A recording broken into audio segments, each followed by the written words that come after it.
Hi everybody, welcome back to Akomolafe Family Channel. This is Bumi Akomolafe. So, a few things actually happened this week. This has been a very busy week for us. I think one of the most important things I want to talk about today is the importance of planning your jackpot with your spouse. Like making sure that when you are planning your jackpot, your husband or your wife is on board.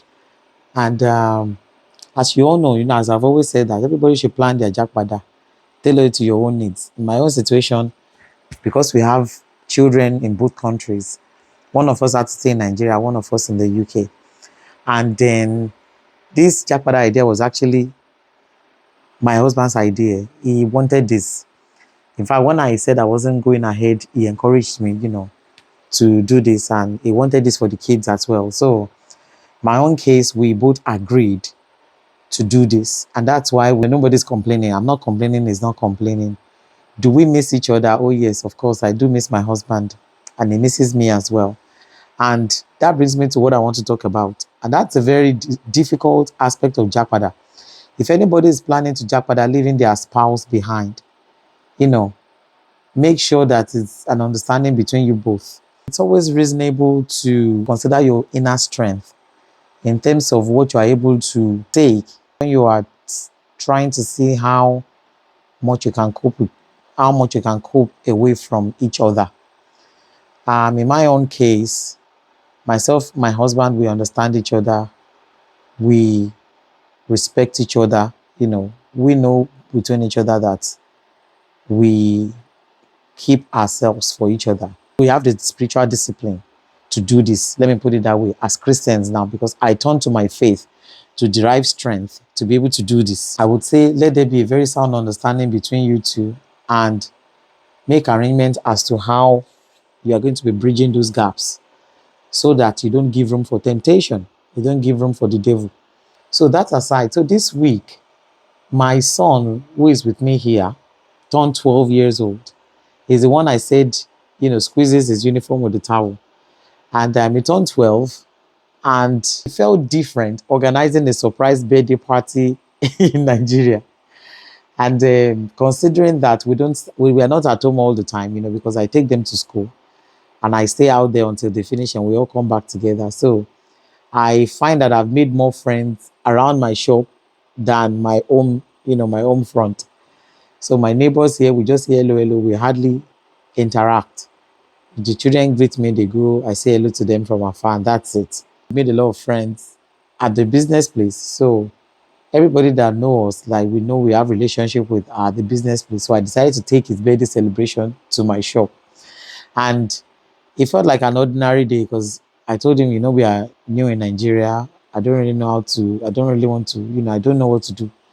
And he didn't even want any big ceremony or any noise as well. So I thought, okay, it would be unfair to just let his day go uncelebrated like that. So we decided to organize a small surprise party for him at the shop and invited all the men and the women that we've made friends with who play with them, including him, all the time. So we invited these people and they were also excited about organizing their own first surprise birthday party. Because I heard one of them saying, oh, I've never done this before in my life. I always watch it on the telly, but I've never actually done a surprise birthday party. Because I told all of them to hide I told them to hide in the shop. Some people hid in between clothes. Some people hid under the shelf. We all just hid somewhere. And it felt fun. All the grown men were giggling. They even appeared to have more fun than the boy who is celebrating birthday.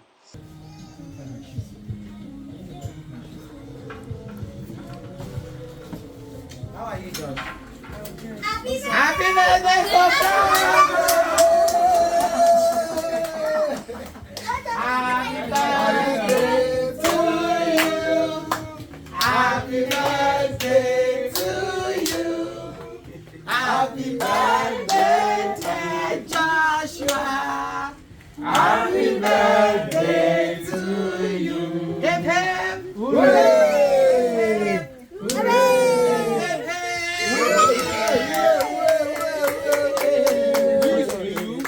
Yeah, so it was fun. It didn't last very long. It wouldn't last for more than an hour, 30 minutes. But that made his day. And when I got home, he was so thankful. He was like, oh, Mom, I didn't expect that was going to happen. Nigeria is actually fun. We just try to have our fun in our own little way. and I was grateful for that. The cake, I had a funny experience when I went to buy the cake, and it still brings me to that integrity issue. I, I feel like I am, it's like a soldier that needs to be like armed all the time. That's how I feel. I mean, that's the only way I can explain it. Like you just feel guarded up all the time because you just don't know every decision, every connection, every contact that you make with somebody, you are guarded up. You first put that mistrust forward. You put that wall up first. You know, that trust issue. You will always have that around people. The wall is always up because you'll be thinking, oh, is this person somebody I can trust? That's the first thing you'll be thinking about. So since being in Nigeria now, my self-awareness has gone up through the roof. Like if I am sat somewhere and my phone is not, if I've not seen my phone in the last 5 seconds, I'm already checking where's my phone. Plus because of the business that I do, phone, you're attending to customer, you can easily put your phone on the shoe shelf or on the clothes shelf, and you forget it there, and customer can easily pick it and put it into their bag. So you do this kind of mindset. And this happened with this cake that we bought for my son's birthday. I went to this shop, and when I had my daughter's birthday, when we just arrived, we just bought a small cake from somewhere. I didn't like the cake. I don't want to mention their name because I don't want to spoil business for anybody. And I made sure not to go there this time to buy cake. So I went somewhere else. And when I got to the shop, it was the biggest cake that I had on display. So I asked them, please, when was this cake baked? They said, oh, just yesterday. I said, fine, that's good. I said, what kind of cake? I didn't plan to buy the biggest cake there. I just asked them what kind of cake was it, and they said it was red velvet, and we love red velvet. Like I don't eat cake, but my son, who was celebrating birthday, likes red velvet cake. I asked for the price. The guy gave me the price and pointed to me to go and pay. So as I stood there and I was trying to pay, I could hear two people talking behind me. They were kind of like almost arguing. And I just faced my own, I faced my own business. I was trying to pay. And all of a sudden they went quiet. So as soon as I finished paying and I turned around to say, okay, this is the receipt. Can I have my cake now? The supervisor came to me and said, oh, madam, I'm sorry. The boy that told you that the cake was red velvet actually made a mistake. The cake is not red velvet. The cake is chocolate and vanilla. I stood there and I was so disappointed. I was so upset. The reason why I was so upset and disappointed was because the supervisor, the boy had told him before I made that payment that he made a mistake. He told me that cake was red velvet, but it was in fact something else. Because I think after he told me, just before I paid, he went to ask the supervisor. And the supervisor told him that it's not red velvet. So they had the chance to stop that payment.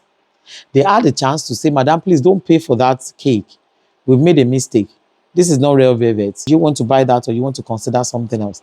And in all honesty, I would have, just check other options and see what else I, would love to have. And what did the manager do? The manager told the boy to wait. And that was when both went quiet and they were waiting for me to finish paying. So as soon as I made payment, then they told me that, oh, this was the case. So I said, Oga, you are not doing well at all. You think you are smart.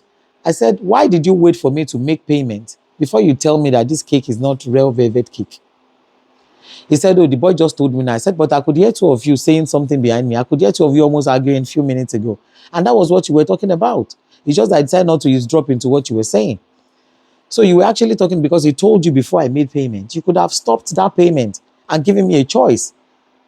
So I said, now, well, how am I going to get a refund? Because I don't want this cake now. I don't want, who is going to eat this heavy looking vanilla and chocolate cake? We don't even like those flavors in my house. So who is going to eat them? Oh, they started scratching their heads. I said, no, I need to know now that I'm getting a refund. I mean, you have smaller cakes there. You could have given me the choice. I could have bought a smaller cake. The smaller cakes were 19,000. The one I bought was it 39,000 or something like that, almost 40,000. So I said I could have bought one of the 19,000, which is half of the price of the one I got. So if I decide to go for the smaller one now, how do I get a refund of the balance? Oh, madam is not in now, and you have to wait till the close of the day. Then we will tell the madam, and you have to. I just stood there and I was just really I felt like giving the man a dirty slap for the first time. I'm not somebody who is physically aggressive, but for the first time, this man deserved a nicely packaged slap. A grown man, and he was there, and he was like, Madam, I was like, guys, that's really, you always think that you are smart. If I want to drag it with you now, I will not leave this shop until I get my money. I'm going to create a big scene right here. If I want to really get down and dirty, you guys think you are smart, then I can actually get down and dirty. I can come down to your level. But I just thought about it like, no, I'm bigger than this. I just thought about it. I'm not just going to waste my energy, arguing with this man. I said, you know what? Just package the cake. Bring it. Even if it means we have to share it to people passing on the streets, to say, it's my son's birthday today, everybody celebrates with us. I will use it to do Sarah. I will like share it to people in the community. It's like a battle that you cannot win. Like you don't know where the next person is coming from. If you're having the least transaction with somebody, you need to give that chance. You need to give that gap that there's a possibility that this person will lack integrity. This person will not be truthful. And the most annoying thing was, as soon as I got into the car and I looked at the packaging of the cake, the cover, it was the same shop that I went to buy the first one. This was just one of their branches that I had come to. So it was the same company that I bought cake from initially that I did not like, that I bought this cake from without knowing. I thought, okay, I've gone to a different location. I did not know until I saw the name, the addresses, and also, okay, they have another branch at that same place where I went to buy my daughter's cake. So that just was a little deep because I had high moments this week, and that was just one deep. And I was like, nah, here we go again. Thank God that the event went well. We celebrated, we had fun, People ate the cake. 3 days later, my son was still eating the cake, and to my surprise, he ate the cake. The other incident was one funny one that happened in my shop. And this was so funny, in the sense that, when they say customer is right, customer is right, customer is always right. I don't know. I always try not to, let pride, because I know as a Christian, you cannot be proud. And I try to keep myself as humble as possible. And because I do that, the way I present, like, I don't wear earrings. I always try to be nice to people. I'm always kind. I try to be kind and polite. Even when, like the teachers in the UK, like the British people do.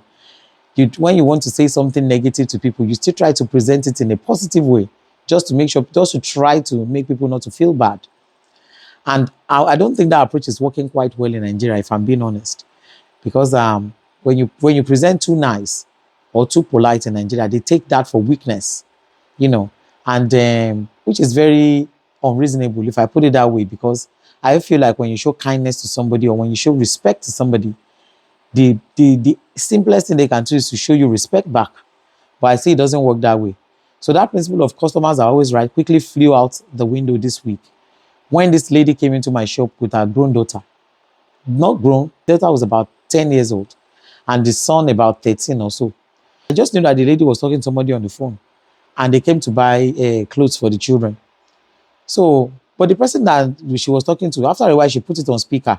I could see her expression that she was almost getting upset. So when his phone was on speaker, I could hear the tone at which the person was talking so aggressively towards her. And very rude, speaking to her in a very rude manner. The son was looking down and looking upset the way that this person was talking to his mother, and they would pick this one, and the man would say, that's not nice enough. That one is not nice. Pick another one, this and that. And then we were just there running up and down and giving them all the best children clothes that we had. And then this man would insult the wife and say, you don't have sense. So after a while, he left the wife and directed that to the shop staff. He turned on my brother and started speaking to him in a rude manner. So it got to the point, I didn't say anything. I was just helping out as much as I could. And it got to the point when they were going to ask for prices. With the way that he had been insulting the wife and acting up like a big man, you would have thought that he won't be negotiating price in a crazy manner. So we presented the best of the best to them, and then we gave them prices, which was normal prices. We were selling children jeans, very cheap, 8,000, 7,000. These are like new jeans without tags. We said, okay, they were 7,000, 8,000. I've seen China jeans that some vendors sell online, and they call themselves wholesalers, who sell all these China jeans, the ones that have designs and all those very colorful, all those the ones that have the black one that they draw sort of things on, selling it for 8,000 naira. So I am selling UK jeans for the same 7,000, 8,000, sometimes even 7,000. And this man was like, oh, it's too expensive. Why are your clothes so expensive? I said, my clothes are not expensive. I said, oh, God, look at what they are buying. Your wife can tell you. So later I figured that that was the husband that was talking to her like that. So I said, oh, God, you can tell your wife to look at the quality of the things you are buying. They went to pick these high top trainers too from the shelf. And I told them the price was 18,000. And they were like, oh, it's too pricey. The sales girl was, taking pride in telling them that everything we sell in this shop, we ship them directly from the UK. So the man, oh, if you want the connection from UK, I can give you and connect you with somebody who can be sending you clothes from the UK. I was just there smiling, I didn't say anything. And like they say, customers are always right. So up until now, customer was right in my eyes, I just kept my cool. Then later I figured I'm the owner of the shop. So he turned to me, hey, madam, why are your prices so cost? I know all these things they are selling them in the UK now. How much is it? If you need somebody, I say, oh God, please, enough. I said, you have been talking since enough. I said, please, I don't need anybody to supply me anything from the UK. I have enough. I said, this is my shop and we have clothes that are even in boxes that we have not even gone through. So I said, I have enough goods, enough for me. I don't need you to supply me anything. I know how I source my things. I don't have any problem with that. This man wouldn't let it rest. He kept going on and on, kept going on and on. He would talk to us in a rude manner. He would turn to the wife and talk to the wife in a rude manner. Turn to me. So I saw he was having a go at everybody. I didn't even say anything. I just carried my bag. This was already past closing time. We closed at 6 o'clock. This was past 7 o'clock. They were going to buy just 2 pair of jeans or so and one pair of shoes. And we were there for more than an hour. I just packed my bags that I'd already packed. I carried my baby, went into the car, just put on the AC and sat down there, waiting for my brother to come down. My brother was there for another like 45 minutes. So I was there sitting down in the car for like 45 minutes. So it was then my brother was like, oh, guy, you can't be talking like that. And the man was like, oh, I'm in the US. My brother was telling me this later on that.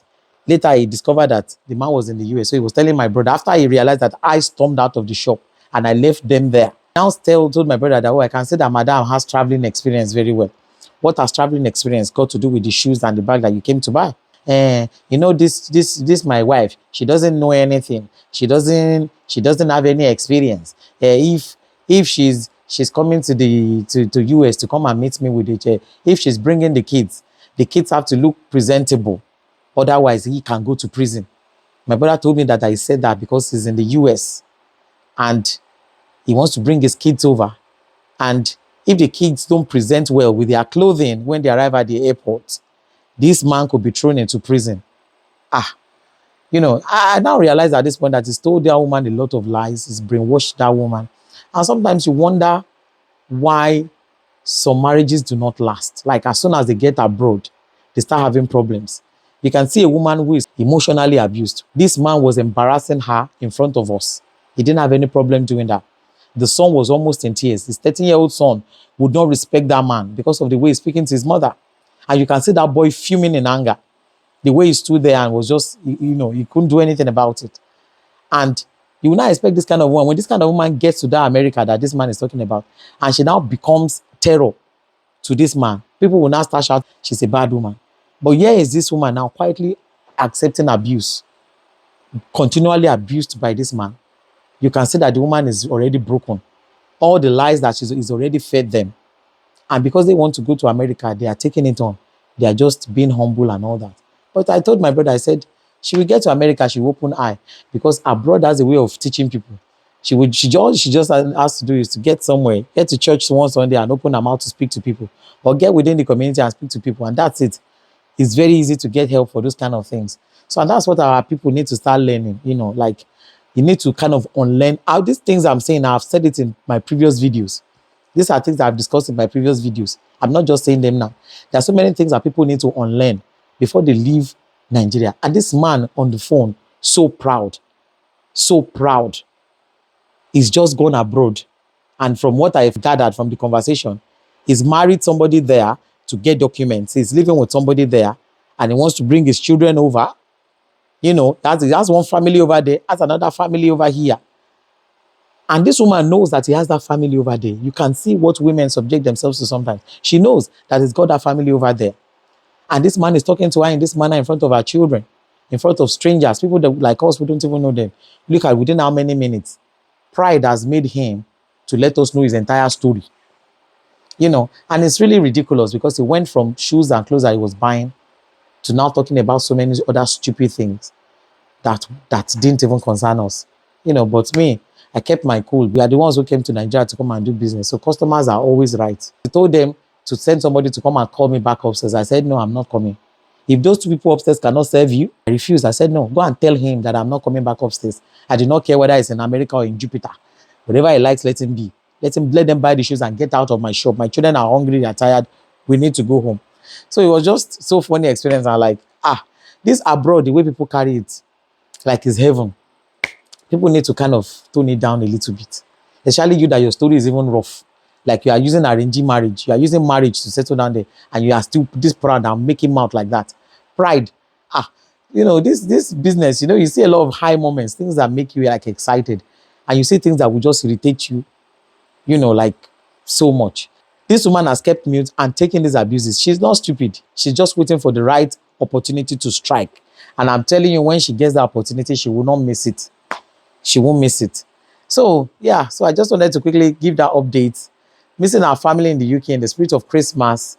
Wishing everybody compliments of the season. We are now in December.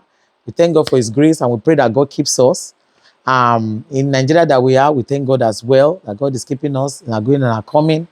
God is sending us help here and there. Thank you to a lot of Japadians who are coming to visit us in our store. We had a massive sale this week. 3 days sale, guys. It was interesting. We took our things downstairs. We took all our mannequins downstairs. We took clothes downstairs. We took shoes and bags downstairs. We knocked down prices to half price, even to some less than half price. And people poured in to buy. Like the sales that we made in these 3 days, we've not made that in like a week before. So we saw that, oh, this is good. So we're thinking now that every month we're going to be having maybe the last 3 days of the month or something like that. The last week of the month, we are going to always have 3 days sale that we're going to come downstairs 3 days back to back and do massive sales and slash prices so that we can get out old stock and bring in new ones. So yeah, so we met a lot of people. A lot of people said, oh, I always say that shop, but I've never been. So people will say, I never knew this kind of shop existed until this noise that people have made today. And when people walk into the store, like, wow, if somebody had told me that this kind of shop is in this area, I would not have believed. And people are saying they've never seen that kind of store before. Obviously, a store that replicates a charity shop. You know, charity shop is not something that is people are used to here. But my own charity shop is with a twist. So keep you posted on, you know, the plan we have for Christmas. Early next year, new plans are unfolding. We thank God for his grace and we pray that God will keep us past that time. And follow us on this journey to see how we are coping with that jackpot. For the people who are contacting me and we are inspiring you, don't forget that I said at the beginning of this video, you and your partner need to partner in that jackpot. It's not easy. I can tell you for free. Don't think Mommy Sakomolafe is made of iron. She's living away with her husband. Me too, I can go and live away from my husband. Don't try it. Because the grace and mercy that Mrs. Akomolafe found, you might not have that grace. And like I said, you and your husband need to know that you have that spiritual discipline to stay away from each other for that long. Because this body, God didn't design it for that. You know, it takes God's grace. It takes spiritual discipline to be able to keep yourself from each other and just be talking over the phone. And because, you know, we don't want to give room for temptation. So, having said that, thank you so much for following us on this journey. And I will catch you on the next video. Bye.